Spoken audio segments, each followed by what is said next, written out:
மகா சிவராத்திரி ஈசனுடன் ஓர் இரவு பிப்ரவரி 26 சத்குருவுடன் நேரலையில் இணையுங்கள்.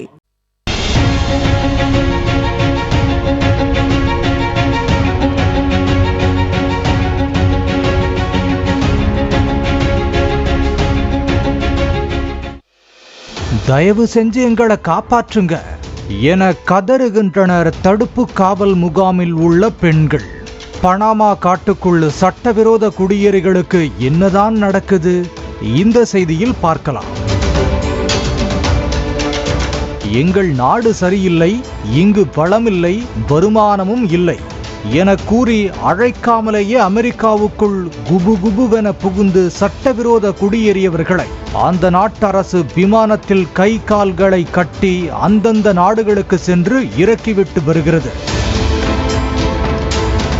இவர்களை கண்டுபிடித்து நாடு கடத்துவதற்குள் அந்நாடு படும்பாடு என்ன என்பது குறித்த வீடியோக்களின் லிங்க் முதல் கமெண்டில் உள்ளது.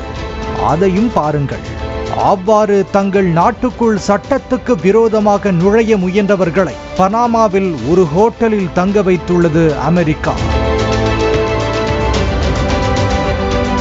பனாமா கால்வாய் பறிபோகுமோ என அஞ்சிய பனாமாவும் நாடு கடத்தப்படுவோர்களுக்கான ஒரு பாலமாகவோ மையமாகவோ தங்கள் நாட்டை அமெரிக்கா தாராளமாக பயன்படுத்திக் கொள்ளலாம் என அறிவித்துவிட்டது. தற்போது அவ்வாறு ஹோட்டலில் தங்க வைக்கப்பட்ட 300 சட்டவிரோத குடியேறிகளில் சில பெண்கள் தயவு செஞ்சு எங்களை காப்பாத்துங்க, எங்க நாட்டுல எங்களுக்கு பாதுகாப்பு இல்லை என எழுதி ஜன்னலில் காட்டினர். இதை பார்த்த பல நாடுகளும் அங்கு வைக்கப்பட்ட தங்கள் நாட்டுக்காரர்களுக்கு என்னவானது என பதறி போய் தூதரகங்கள் மூலம் விசாரித்தன.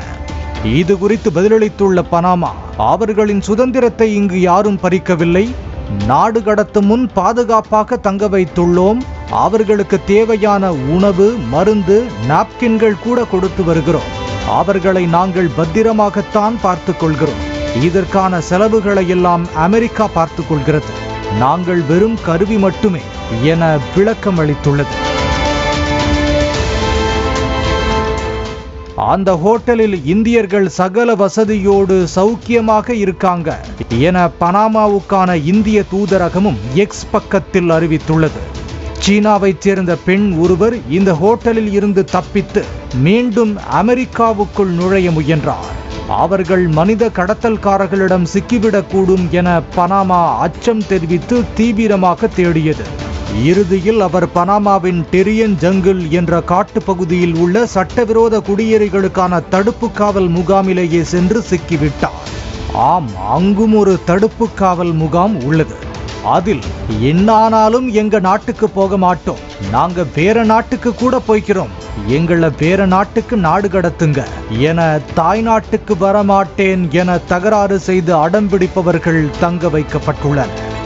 ஈரான் போன்ற நாடுகளில் இருந்து அமெரிக்கா வந்து இஸ்லாமிய மதத்தில் இருந்து கிறிஸ்தவர்களாக மாறி பணியாற்றி வந்ததாகவும் தற்போது தங்கள் நாட்டுக்கு நாடு கடத்தப்பட்டால் மதம் மாறிய குற்றத்துக்காக மரண தண்டனைக்கு ஆளாகக்கூடும் என அஞ்சுகின்றனர்.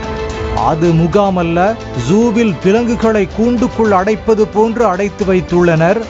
ஏதேதோ பேப்பரில் கைரேகை பெறுகின்றனர்.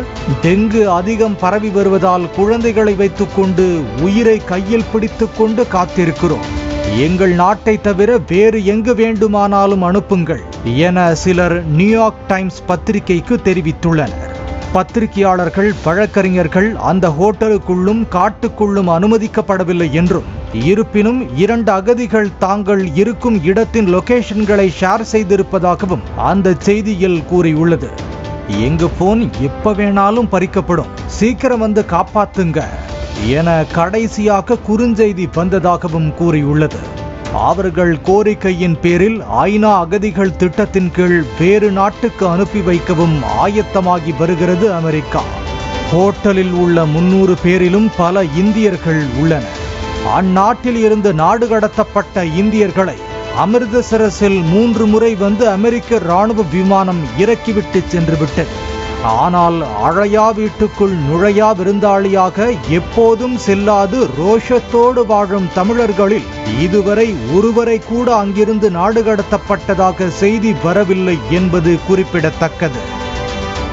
மகா சிவராத்திரி ஈசனுடன் ஓர் இரவு. பிப்ரவரி 26 சத்குருவுடன் நேரலையில் இணையுங்கள்.